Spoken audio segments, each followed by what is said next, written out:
Hello guys, എല്ലാ കൂട്ടർക്കും എൻ്റെ ചാനലിലേക്ക് സ്വാഗതം. ഇന്നത്തെ വീഡിയോ എന്താണെന്ന് വെച്ചാൽ നമ്മൾ പ്രിവ്യൂവിൽ കണ്ട ആ ഒരു ഷെയ്ക്ക് എഫക്റ്റ് ഞാൻ നിങ്ങൾക്ക് തരാനായിട്ട് പോവുകയാണ്, ഫ്രീ ആയിട്ട് തരാനായിട്ട് പോവുകയാണ്. നിങ്ങളൊന്നും ചെയ്യേണ്ട, താഴെ ഡിസ്ക്രിപ്ഷനിൽ ഞാനൊരു XML ഫയലിൻ്റെ ലിങ്ക് കൊടുക്കാം. എലൈറ്റ് ലിങ്കിൻ്റെ ലിങ്ക് ഉണ്ടാവില്ല, കാരണം എൻ്റെ ഒരു മോഡ് വേർഷനാണ്. അതുകൊണ്ട് തന്നെ ഞാൻ XML ഫയലിൻ്റെ ലിങ്ക് ഞാൻ കൊടുക്കാം.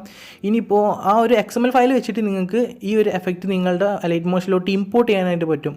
ഇനി ഈ ഒരു XML ഫയൽ നിങ്ങളുടെ എലൈറ്റ് മോഷനിൽ സപ്പോർട്ട് ആവുന്നില്ല എന്നുണ്ടെങ്കിൽ ഞാൻ താഴെ 2 എലൈറ്റ് മോഷൻ്റെ ലിങ്ക് ഞാൻ കൊടുക്കാം. ഒന്ന് ന്യൂ വേർഷൻ ആയിട്ടുള്ള എലൈറ്റ് മോഷനാണ്, അതിൽ XML ഫയൽ സപ്പോർട്ടാവും. രണ്ടാമത്തെ വേർഷൻ എന്ന് പറയുന്നത് ഞാൻ ഇപ്പോൾ നിലവിൽ യൂസ് ചെയ്യുന്ന എലൈറ്റ് മോഷനാണ്. ആ എലൈറ്റ് മോഷൻ്റെ ലിങ്കും ഞാൻ താഴെ ഡിസ്ക്രിപ്ഷനിൽ കൊടുക്കാം, അതിലും XML ഫയൽ സപ്പോർട്ടാവും.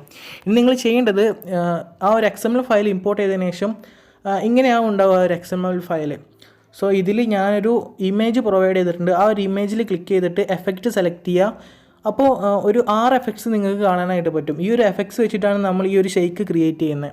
സോ നിങ്ങൾ ചെയ്യേണ്ടത് ഈ ഒരു 3 ഡോട്ട്സ് ക്ലിക്ക് ചെയ്തിട്ട് കോപ്പി എഫക്ട്സ് ക്ലിക്ക് ചെയ്യാം. അപ്പോൾ ഈ ഒരു എഫക്ട്സ് എല്ലാം നിങ്ങളുടെ ഫോണിലോട്ട് കോപ്പി ആയിട്ടുണ്ടാവും. ഇനി ബാക്ക് വന്നിട്ട് നിങ്ങളുടെ പ്രൊജക്റ്റ് സെലക്ട് ചെയ്തിട്ട് ഈ ഒരു എഫക്ട്സ് എല്ലാം നിങ്ങളുടെ ഫോട്ടോയിലോട്ടും വീഡിയോയിലോട്ടും പേസ്റ്റ് ചെയ്ത് കൊടുക്കുക എന്നുള്ളതാണ് നെക്സ്റ്റ് സ്റ്റെപ്പ്. നിങ്ങൾ ബീറ്റ് സീനിങ്സും ഒക്കെ മാർക്ക് ചെയ്തിട്ട് ആഡ് ചെയ്യുമ്പോൾ കുറച്ചും കൂടി ആ ബീറ്റിനനുസരിച്ചിട്ട് ഈ ഒരു എഫക്ട്സ് വരുമ്പോൾ നല്ല രസമുണ്ടാവും വീഡിയോ കാണാനായിട്ട്.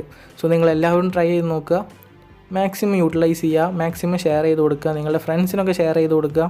ഈ ഒരു ഷെയ്ക്ക് എഫക്ട്സ് ക്രിയേറ്റ് ചെയ്യാനായിട്ട് പണിയാണെന്ന് ചോദിച്ചാൽ കുറച്ച് പണിയാണ് ചെയ്യാനായിട്ട്. അപ്പോൾ നിങ്ങൾ ഈ ഒരു പ്രീസെറ്റ് ഉപയോഗിച്ചിട്ട് ചെയ്യുക. ഇനി നിങ്ങൾക്ക് ഈ ഒരു പ്രീസെറ്റിൽ മാറ്റങ്ങൾ വരുത്തണമെങ്കിൽ മാറ്റങ്ങൾ വരുത്താം. നിങ്ങളുടെ ക്രിയേറ്റിവിറ്റി അനുസരിച്ചിട്ട് ഓരോ മാറ്റങ്ങളും നിങ്ങൾക്ക് വരുത്താവുന്നതാണ്. അതിൽ ഞാൻ 6 എഫക്ട്സ് പ്രൊവൈഡ് ചെയ്യുന്നുണ്ട്. അത് നിങ്ങളുടെ രീതിയിൽ അങ്ങോട്ടും ഇങ്ങോട്ടും മാറ്റി മറിച്ചാലൊക്കെ വേറെ വേറെ എഫക്ട്സ് നിങ്ങൾക്ക് കിട്ടും. ട്രൈ ചെയ്ത് നോക്കുക. So, it's all. Thanks for watching. See you next time. Bye bye.